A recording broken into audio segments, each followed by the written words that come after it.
Welcome back to my shop, YouTube fans. I'm here just finishing up some blanks for some necklaces I'm gonna make. They're just little flower necklaces. This is a plaque I get from a buddy of mine who has a trophy store called Aero Trophy here in Colorado, and his name is Kendall. He's a great guy, does a good job with those plaques and stuff that he does there at Aero Trophy. And he got some donated to him that had some blemishes on them from another place, or not sure exactly who gave them to him, but they had some blonding. You can see on the right side of this image here of the wood, the lacquer blonded.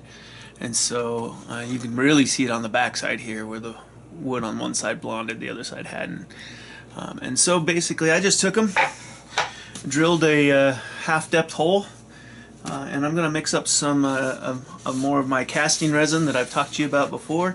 This is, oops, turn it around there so you can see the tag. This is the 1618 Max Clear Impregnating Resin.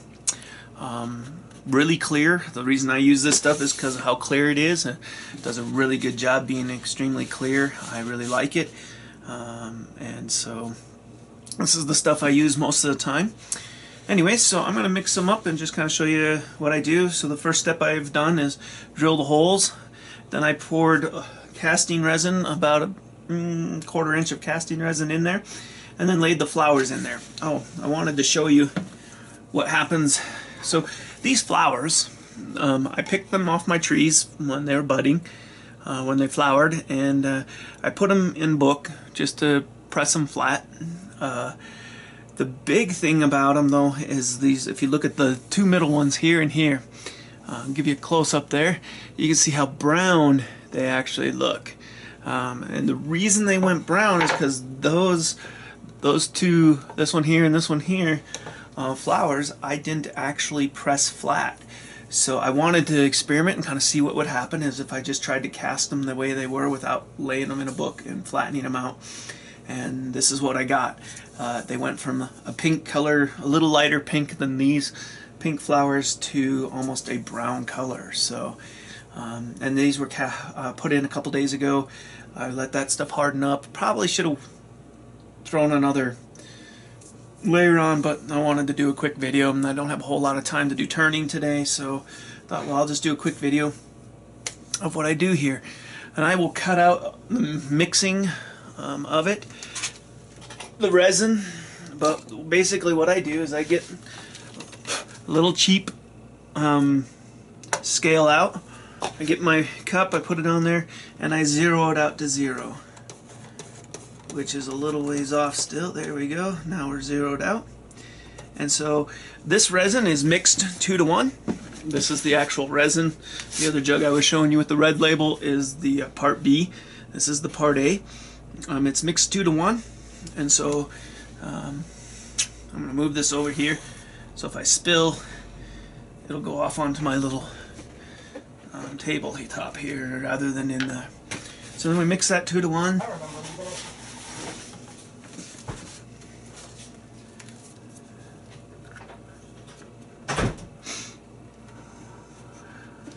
Okay, so I've got 2 ounces of the resin. So that means I need 1 ounce of part B of the clear impregnating resin.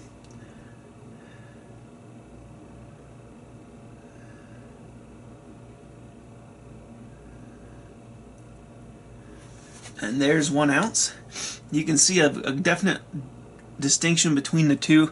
I don't know if you can see it on the camera very well, but you can, if you look at there, you can see 2 different line, or you can see a line right down the middle, right about here, and that's where the 2 are. So I do it by weight. Some people do it by volume or size, but I do it by weight. I think I get a better mix that way. So I weigh out my casting resin, and it's just a cheap little kitchen scale. Costs like $3 at Walmart. $4 maybe. You can get it somewhere else. Then I go grab a popsicle stick. I'll stir this. I'm probably going to turn the video off at that point, and mix it up. Cut that portion off, and then come back and show you the pouring. And then I'm done for this video, and I will come back. I will come back in another video and show you the actual turning process that I do to make one of these medallion necklaces. Let me just kind of mix it up for you here. I actually thought while I was mixing here, I'd tell you a little bit about this. So I spent a good couple hours talking with the makers of this particular MAC 1618 casting resin. Learned a little bit about it. They do use an acetone to make it more of a liquid where it runs much smoother, and that acetone, in doing so, that makes it so you can actually mix another 5% acetone in with your resin, which will make it impregnate into the wood quite a bit deeper, which is really an important thing when I'm using it as a finish. And that's one of the things I do with this particular resin, is I do use it as a finish on some pieces, and it will impregnate quite deeply into pieces. I will use it on a lot of different types of pieces. I have not found anywhere, I've done a lot of research, I've not found any casting resin that is considered food safe. I've done quite a bit of research on that. I've called every company just to get an idea of what they have that is food safe and what isn't. And I have not found anybody that has food safe casting resin, at least not FDA approved for casting resin. And then you just kind of mix it with a little figure-8 motion, circular motion. Try and don't want to agitate it too much. You don't want to get a lot of bubbles in here. Bubbles are not good. They will stay in the resin, and the good thing about the acetone that is in here, it helps make it so those bubbles move to the top quicker. And so anyways, as I'm mixing the resin, when I first start to mix it, it becomes cloudy, and then I know that it's pretty close to thoroughly mixed when it becomes really clear again. And it's interesting. That is just kind of with this particular brand of casting resin, I have found that I got a good thorough mix when that cloudiness begins to disappear. Oops, got a bubble in there. Anyways, so it works really well to do it this way. And some people say that you need to mix it from container to container so that you don't get any on the edges and ruin your curing process. I have never found an issue in the time that I've been using casting resin, a couple years that I've been experimenting with the different casting resins. I have not found an issue with mixing it in one container. I do scrape along the edges when I'm doing this, and I scrape along the bottom corner, and then I go back and mix again, and it seems to work just fine. You can watch a lot of videos out there. I will put a link to this resin in this video that I'm doing. So this will be part 1. It's just kind of the casting of the flowers. Part 2 will have me actually turning these medallions, similar to you saw me turning the bowls that I do at this. So I do a lot of pens, and one of the things I do is I take my pen blanks, my cutoffs, and I put them in a bucket. And when I get enough pen blanks, I'll cast them into a mold like so, and then I make a nice little pen blank, or leftovers I should, bowl. And I use just a piece of pine as my cork, so I'm not using so much of my casting resin up, because this stuff is not that cheap. I mean, it's not the cheapest in the world, but it is. I have found it is some of the best resin I use. So then I cast it and pour whatever's left over into the molds that I'm doing. This is mixed enough, so I kind of bring it up here like so, and I pour in just one spot, one even spot, and I try and get a real fine, thin pour going, and I'll just bring it up to the top lip, move on to the next one, and I'll cast it just the same, or just the same. That real thin stream kind of helps get rid of major bubbles when I'm pouring. I'll even do these two center ones. I'll turn them to see what they kind of look like, but no guarantee that I'll keep those, because they're, like I said, they turn brown, and I'm not sure if brown flour is something I like, but just cast these.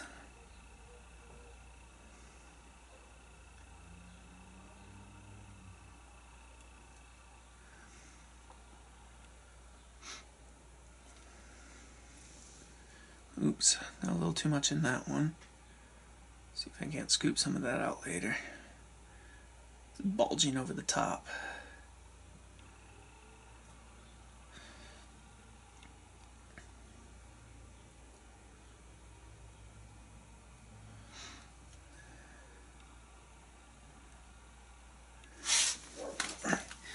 Shoulder can't take that position. I had shoulder surgery, so I got to stand up here.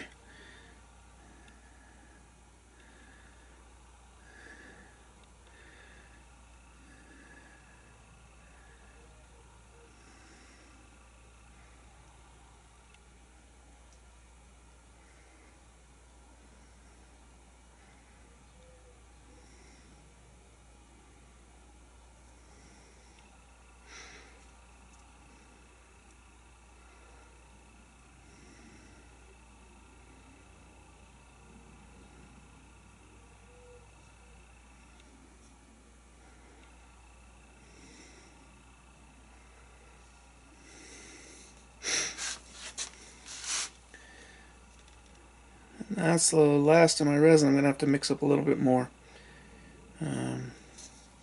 No need for you to see that on the video. But then 48 hours from now, that will be cured enough. One of the techniques that they show on the training videos for the resin, if you do have a lot of bubbles, I have a couple bubbles, not a whole lot, is to take a torch and just run it across the surface. It pops any surface bubbles and makes it clear as glass again. Doesn't take much, just a quick brush over the top of the casting, and what bubbles you did see are now gone. So just a quick butane torch, nothing fancy there, and that's it. So let this cure up. Put a link to this 1080 Max. They have a eBay site. I have talked with them about possibly selling some of this in smaller containers, because the smallest you can get is a 48-ounce jug of it. So if you want to just try it out, not quite a small enough container for that. And so talked about possibly repackaging it into 24-ounce container of resin with the equal proportion of the hardener. And they have agreed that they would be willing to let me do that. So for those that were interested in trying it out, seeing if it's something they're interested in. And if you see this one here, the one I told you I had to get some of that casting resin out, it's actually seeping out the side there and oozing over. So there you go. I'll post this. Please subscribe to my channel. I'm glad to have the tubers here with me today. Yeah, I'll just upload it. I'll cut out the part of me mixing it, maybe some of that, and what have you. So, or maybe I'll leave it. We'll see. I'll talk to you later. Thanks.